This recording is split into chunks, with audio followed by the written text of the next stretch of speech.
গানের ব্যাপারে আমারটা ছিল জোর করে আর কি। মানে আমার জীবনের এইম ছিল যে আমি জার্নালিস্ট হব। আমি মৌ আপুর ভীষণ ভক্ত ছিলাম। আমার ছোটবেলায় বিজ্ঞাপন খুব প্রিয় ছিল। আমার একদম বাচ্চাকাল থেকেই আমার টিভি খুব পছন্দ ছিল এবং আমি টিভিতে দেখতে চাইতাম।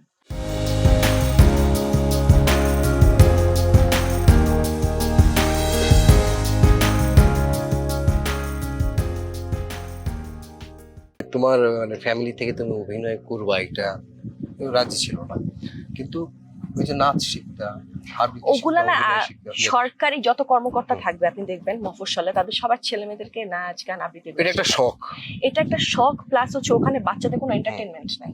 মফস্বলে যেসব অফিসাররা থাকে তাদের বাচ্চাদের আসলে এন্টারটেনমেন্টের তেমন সুযোগ নাই এবং তারা সর্বোচ্চ চেষ্টা করে যাতে লোকাল মানুষজনের সাথে একটু কম মিশে বা বন্ধু বান্ধব না হয়।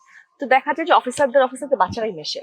তো এখন যেটা হয় ম্যাক্সিমাম অফিসারদের ধরেন ফ্যামিলি থাকে ঢাকায়, ওনারা আসা যাওয়া করে। তা আমি তো বাবা মার সাথেই ছিলাম, তখন আমাকে ব্যস্ত রাখার জন্য সবকিছু শেখানো। মানে এটা কোনোটা যে আমি প্রফেশনাল নিব বা কখনো স্টেজে পারফর্ম করবো এরকম না। হয়তো স্কুলে অনুষ্ঠান হচ্ছে তখন হয়তো একটা গান করলাম, বা আরেকটা জিনিস খুবই বিরক্তিকর ছিল ছোটবেলায়, সেটা হচ্ছে বাসায় গেস্ট আসলে বাবা বলতো একটু ওই গানটা একটু শোনাও তো।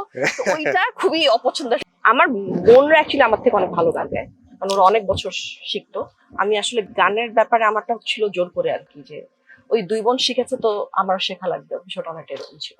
আচ্ছা, তুমি বললা যে অভিনয় তোমার ওইভাবে আসার ইয়ে ছিল না, এসে পড়ছো আসলে। কিন্তু এমনিতে থাকে না যে অমুককে দেখে বা অমুককে আমার খুব ভালো লাগে, এটা দেখে তারপর আসা, এরকম কেউ নাই আসলে? না, এরকম ছিল না আসলে ভাই। আমি অভিনয় করব কখনো চিন্তা করি নাই। আমি এটা অনেকবার বলছি যে আমার এইম ছিল আমি জার্নালিস্ট হব।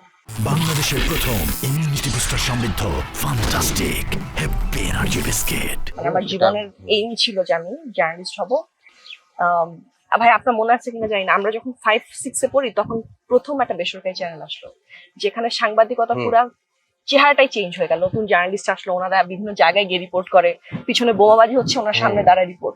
ওই জিনিসটা আমার কাছে খুবই চ্যালেঞ্জিং ছিল এবং খুবই ইন্টারেস্টিং ছিল যে লাইফে আমি এই ধরনের অ্যাডভেঞ্চার চাই, এরকম একটা ব্যাপার ছিল। তোমার একটা কথা বলিনি, ওই সময় যে জার্নালিস্টরা ছিল আসছে যখন একসাথে, তারাই কিন্তু পরের 2-2.5 দশক মিডিয়াটাকে রুল করছে। হ্যাঁ, সবগুলি চ্যানেল পত্রিকা।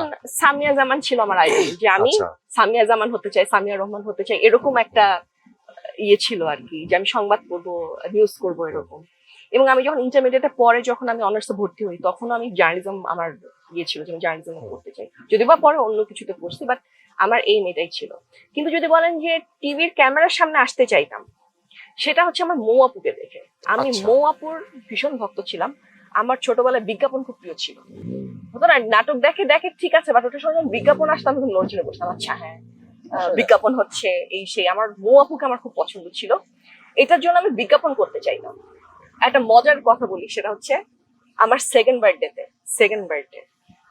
তো সেকেন্ড বার্থডে থাকে নর্মালি বাবা জিজ্ঞেস করে তুমি কি চাও বার্থডেতে এই সেই, তখন কিন্তু আমার কথা ক্লিয়ার না। 2 বছরের বাচ্চা এবং তোমার যেটা মনে আছে এটাও বিশাল ব্যাপার। এটা আমি মার কাছ থেকে গল্প শুনছি, আমার মনে নাই, এটা আমার গল্প শোনা থাকার কথা না। 2 বছর তো আমার বাবাকে জিজ্ঞেস করছি তুমি বার্থডেতে কি চাও, আমি আমার বাবাকে বলছিলাম আমাকে টিভিতে দেখাও।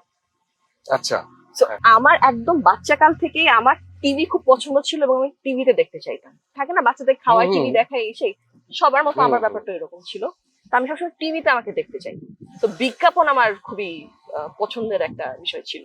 আচ্ছা, না এটা কিন্তু ওইসবের আমাদের 90s এ যাদের বেড়ে ওঠা তাদের অনেকের এক ধরনের ফ্যাসিনেশন থাকে সেলিব্রিটিদের, কিন্তু নিজে ওই জায়গার অংশ হওয়া এবং সেটার জন্য অনেক কিছু ফ্যামিলির এগেইনস্টে চলে যাওয়া, এটা কিন্তু খুব ডেডিকেশন না থাকলে হয় না আসলে। ভাই আমি যখন প্রথম কাজ শুরু করি তখন আসলে আমি বুঝি নাই যে আমার এত সাহস হবে কোনোদিন ফ্যামিলির এগেইনস্টে। আচ্ছা, আমি হচ্ছে এরকম বাচ্চা ছিলাম যে আমি ওয়াশরুমে যাওয়ার জিনিসটা কোথাও দাওয়াতে গেলে মা আমি কি ওয়াশরুমে যেতে পারি, আমার মা যদি বলতো হ্যাঁ তখন আমি যেতাম। তো আমি জীবনে প্রথমবার আমি আমার ফ্যামিলির এগেইনস্টে গেলাম হচ্ছে যখন আমি মিডিয়াতে কাজ করতে চাই। এবং তারা সাধারণ মানে আমরা যারা মধ্যবিত্ত পরিবার থেকে আসছি, আমাদের বাবা মারা তো আসলে কখনো ভাবে না যে মেয়ে অভিনয় করবে। তারা চিন্তা করে পড়াশোনা শেষ করবে, মাস্টার্স করবে, একটা কর্পোরেট চাকরি করবে।